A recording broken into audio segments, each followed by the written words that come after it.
Comment repérer un dragueur manipulateur? Bonjour à toutes, c'est Fabrice Julien, tu es auteur depuis 2010, expert en séduction, et dans cette vidéo, je vais vous parler de comment reconnaître un dragueur manipulateur.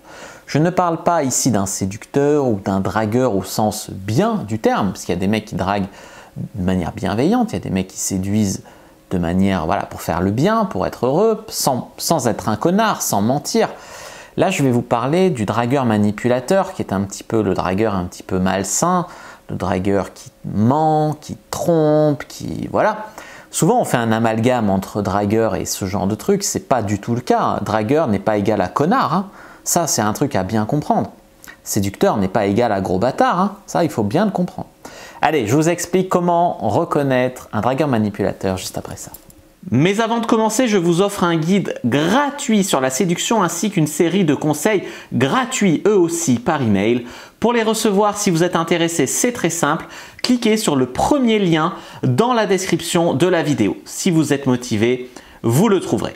Abonnez-vous et activez la cloche parce que si vous ne le faites pas, YouTube ne vous préviendra pas à la sortie des prochaines vidéos et vous allez rater des pépites.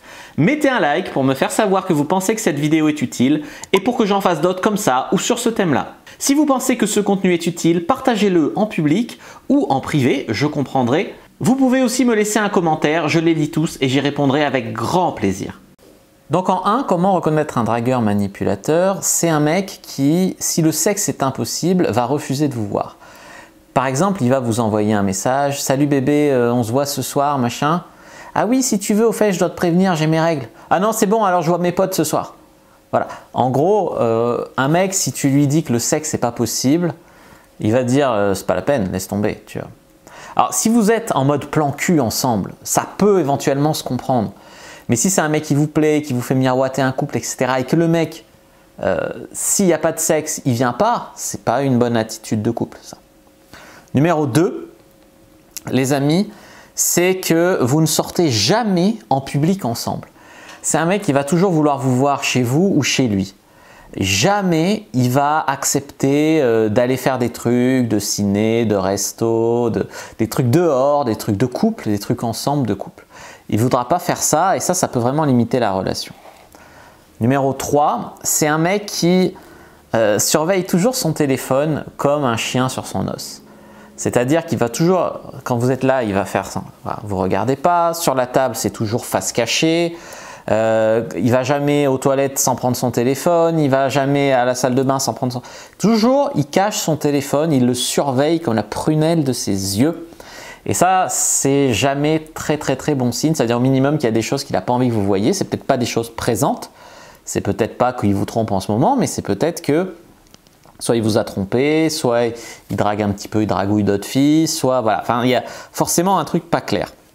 Je comprends qu'on veuille pas forcément qu'on fouille notre téléphone, mais de là à être aussi méfiant là-dessus, c'est pas net. Le point suivant, c'est il prévoit toujours des trucs avec vous, mais jamais rien ne se fait. Oui, on partira en vacances ensemble. Oui, on fera ça ensemble. Oui. Et puis au final, c'est toujours bon. Tu viens, je t'appelle pour un plan cul, on baise et voilà. Vous prévoyez des trucs. Voilà, plus tard on fera ça. Et puis au final, les mois, les semaines passent et au final, il n'y a rien qui se fait. Tu vois. Le point suivant, c'est il est jaloux s'il sait que vous voyez un autre mec, mais il ne fera pas plus d'efforts que ça.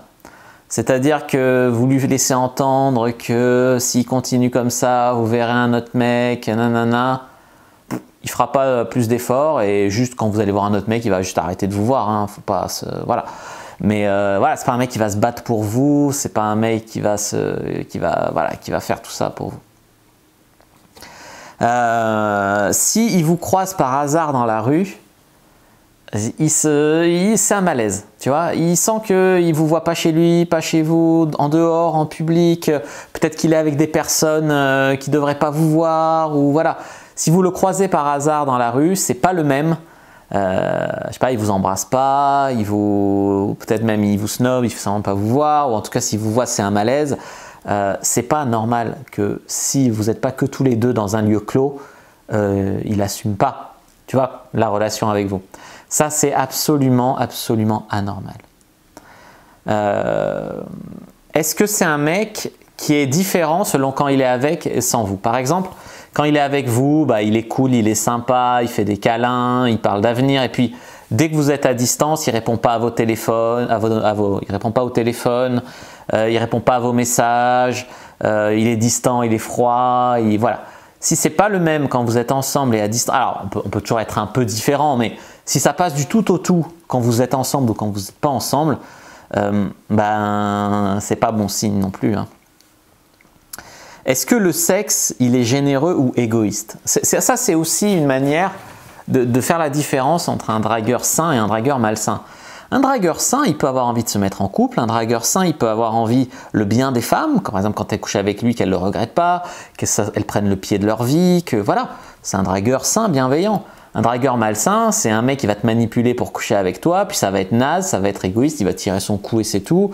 Et au final, il t'aura menti, t'aura laissé espérer un couple machin juste pour baiser et ciao. C'est pas pareil l'un et l'autre, tu vois. Si évidemment vous rencontrez pas ses amis, pas sa famille, pas machin, c'est pas bon signe. S'il envoie des textos et qu'il a l'air vraiment, voilà, il cache un peu, il envoie des textos, il a l'air vraiment investi dans des textos alors qu'il est avec vous, c'est peut-être qu'il branche une autre fille alors qu'il est avec vous, hein, il prépare son plan suivant, tu vois. Ça veut pas dire que c'est forcément ça. Peut-être il parle avec un pote, mais ça dépend vraiment, tu le vois, comment l'attitude quand il envoie un message. Après, il veut pas que vous soyez exclusif. Alors, si vous vous connaissez depuis une semaine, il va pas forcément s'engager, foncer tête baissée en mode gros canard. Mais si ça fait 3, 4, 5, 6 mois que vous êtes ensemble et qu'il te dit non, moi je veux pas d'une relation exclusive, nanana, il veut peut-être bien continuer à vous baiser de temps en temps, mais ça risque de faire très mal au bout d'un moment. Voilà les amis sur comment reconnaître un dragueur, manipulateur, séducteur malsain. Je ne parle pas d'un dragueur sain, je ne parle pas d'un dragueur bienveillant, parce qu'il faut faire la différence. C'est trop facile les amalgames, comme on dit. Aujourd'hui, on n'a pas le droit de faire d'amalgame, par contre, quand c'est contre les dragueurs, là on a le droit. Non, c'est pas vrai. Voilà, si vous avez plu, si vous avez aimé cette vidéo, n'hésitez pas à me le faire savoir. Tous les soutiens dans les commentaires me font toujours très chaud au cœur. N'hésitez pas, vous savez quoi faire, à regarder d'autres vidéos qui s'affichent à l'écran. Moi, je vous dis à bientôt et que le dieu de la séduction soit avec vous les amis.